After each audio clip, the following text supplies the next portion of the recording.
The perfume in the hallway felt like home. A lantern swaying just beyond my reach. The Perfume and the Lantern, Only You Satisfy, Devotional Series, Episode 7. The perfume in the hallway felt like home, a lantern swaying just beyond my reach. There are moments that ambush us, not dramatic ones, not the moments we brace for or see coming, the quiet, ordinary, sideways moments, a smell caught on the air, a quality of light in a familiar room, the sound of rain on a window at a certain hour, that reach past every defense we have built and touch something in us that we did not know was still that close to the surface. The perfume in the hallway. You know the one. Maybe it is not perfume for you. Maybe it is the smell of something baking, or the particular scent of someone's coat, or the flowers that grew outside a house you used to know. Maybe it is rain on warm pavement, or smoke from a fire, or the way a certain season smells when it first arrives. Whatever it is, the moment it reaches you, something stirs. Something old and real and deep moves in the chest before the mind has time to catch up. And wherever that feeling takes you, whatever memory or moment or person or place it leads back to, it has a common name underneath all of it. Home.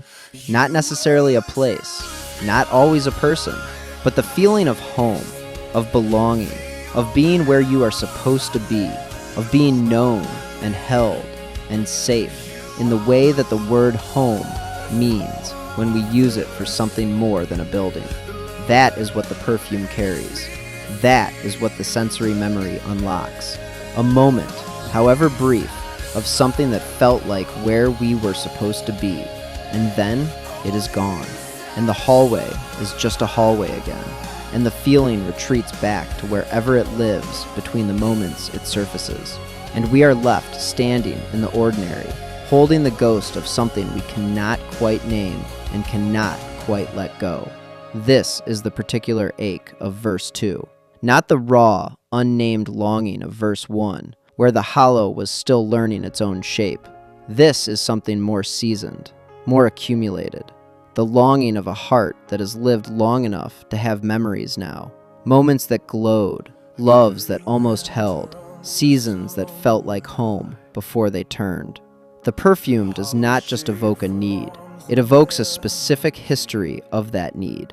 All the times it reached and almost landed, all the moments that carried the warmth before it faded. This is the weight that sensory memory carries for all of us. Not just nostalgia, not just sentiment, but the inexplicable, wordless stirring of a desire that is deeper than we can fully articulate.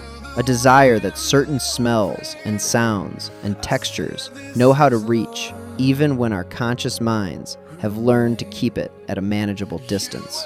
The heart remembers what the mind tries to organize, and sometimes the perfume in the hallway reminds it of everything. A lantern swaying just beyond my reach. Everyone knows this image.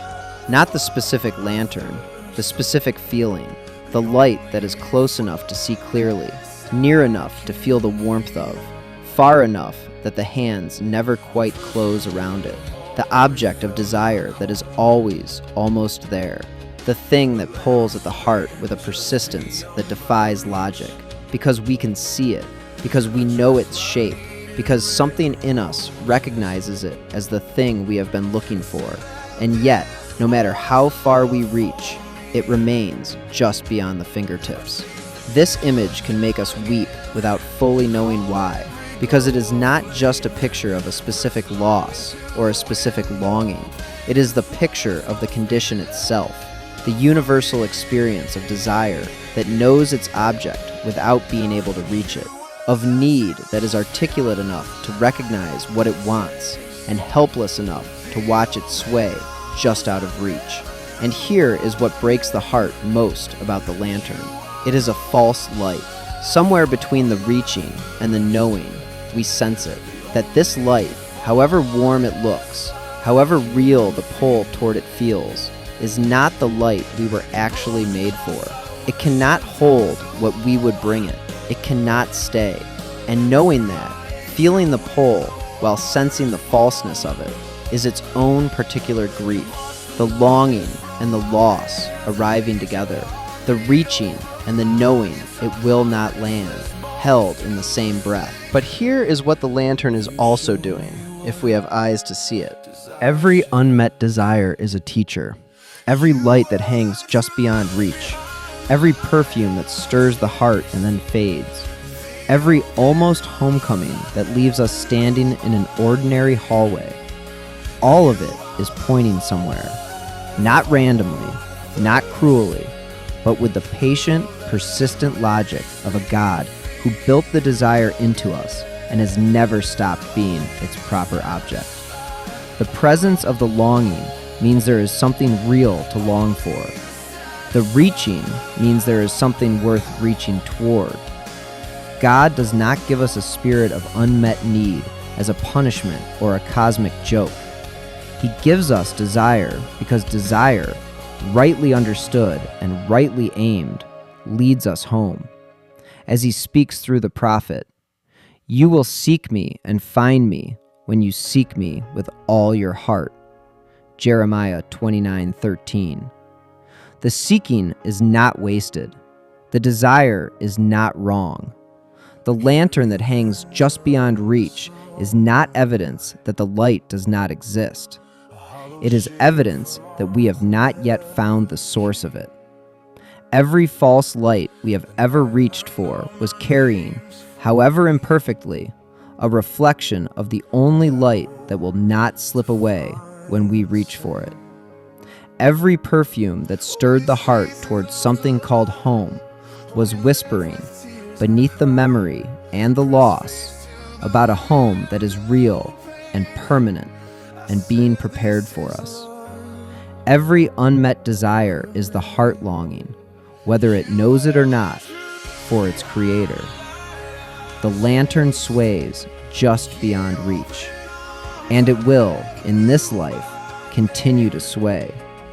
But the God who placed the longing in us is not standing at a distance watching us reach.